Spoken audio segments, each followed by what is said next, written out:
Trypanosomiasis is a protozoal disease that causes sleeping sickness in humans, namely Trypanosoma brucei-gabiense and Trypanosoma brucei-rhodesiense, and in iguana in cattle from Trypanosoma vivax and Trypanosoma congolense. While the species causing sleeping sickness in humans are mostly apathogenic in cattle, in the field populations they are mixed, and we will consider trypanosomiasis as a whole, including species pathogenic to cattle. It is a vector-transmitted disease spread by the tsetse fly, and this influences the distribution of the disease as the tsetse fly is found throughout sub-Saharan Africa.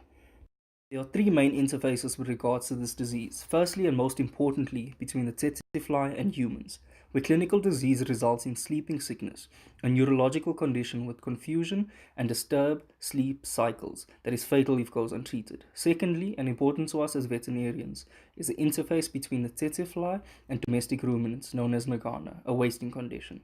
The final interface we will not discuss as much is the interface between the tsetse fly and the wildlife species, which act as a reservoir for this disease. This is an important consideration as it decreases the likelihood of total eradication. In all of these circumstances, the transmission relies on the mammal residing in the same area as the tsetse fly and being inoculated via the fly's saliva. In cattle, extravascular hemolysis is caused by macrophage overactivation against the trypanosomes and red blood cells, which results in chronic sequestration of iron and a resulting non-regenerative bone marrow response. A driver at the molecular level is the ability for the trypanosomal organisms to engage in antigen shedding, allowing for the same initial pathogenic infection to avoid the mammalion's mounted immune response as a new clone and continue to cause clinical disease. In cattle, the disease is hallmarked by anemia, tissue damage, and immunosuppression, and is of great economic importance as it limits production potential. Drivers at this level include the perpetual energy drain in fighting infection, leading to wasting, the communal setting, forcing the cattle to utilize natural felt in tsetse fly infested areas, and poverty, limiting the likelihood of insect repellents and ectoparasiticides being available to protect the cattle from flybite, as well as treatment for the trypanosomiasis. In humans, the organism causes disruption of the blood-brain barrier and leads to disturbances to the circadian rhythm, giving clinical signs of confusion and disrupted sleep patterns. This progresses through encephalitis to death if untreated. A driver at the species level is economic situation and the community structure in affected areas. Poverty and traditional communal practices mean that the rural people spend time with their cattle, herding them or ploughing fields, and are themselves exposed to the tsetse fly.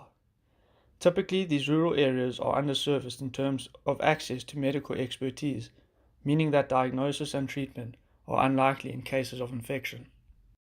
Available mitigating factors are diagnosis and treatment of clinical cases to save human life, as well as to save animals that are valuable assets to the community. Prophylactic treatment for clearance and prevention of infections from livestock both improves livelihood of communities through improved production, as well as lessening the likelihood of human cases by reducing the reservoir number of Trypanosoma species. In the past, mass killing of tsetse flies has been practiced to limit exposure of both cattle and humans to the tsetse fly vector.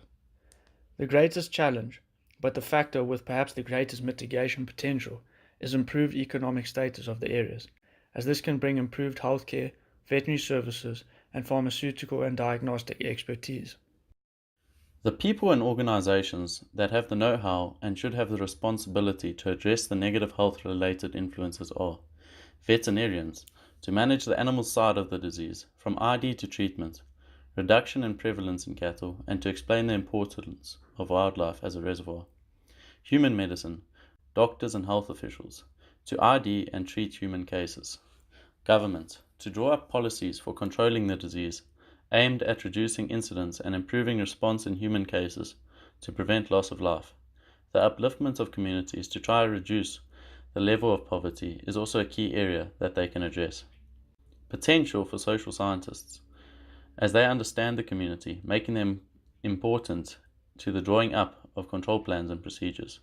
Universities, laboratories, and pharmaceutical companies, to train the individuals necessary for running specialized lab tests. Work towards developing better diagnostic tests for improved diagnosis rates and drug development for cheaper and safer administration. While the above stakeholders can act as a basic guideline for almost any disease control, The poverty in these areas drastically limits their ability to institute these control measures, necessitating the involvement of other stakeholders such as the World Health Organization and NGOs. Between 2000 and 2009, they helped 30 countries with technical advice, diagnosis and treatment access, as well as training on management of trypanosomiasis. Sleeping sickness coincides with conflict or social disruption where control policies are not maintained. As livestock have a strong economic, cultural, and social value, especially in Africa, their role as reservoir and transmission is important as, aside from treatment, their presence in the chain of infection cannot be removed. Similarly, agricultural change, land use, and development contribute to the changing availability of suitable habitat for the tsetse fly vectors, and thus sustain transmission. We asked Dr. Ortman, who needs to be involved in the control of this disease. Her reply was that effective control of the disease will be dependent on integrating both specialized healthcare systems with primary healthcare systems, with primary healthcare also playing an important role. She also emphasized that sustainable control programs are a major concern, as the disease is prevalent in rural, poverty-stricken areas. The healthcare quality found in these countries is simply not at the desired level. Ultimately, we feel successful and sustainable trypanosomiasis control will remain almost impossible until there is a reduction in poverty in the affected countries, as well as improvements made to the healthcare available.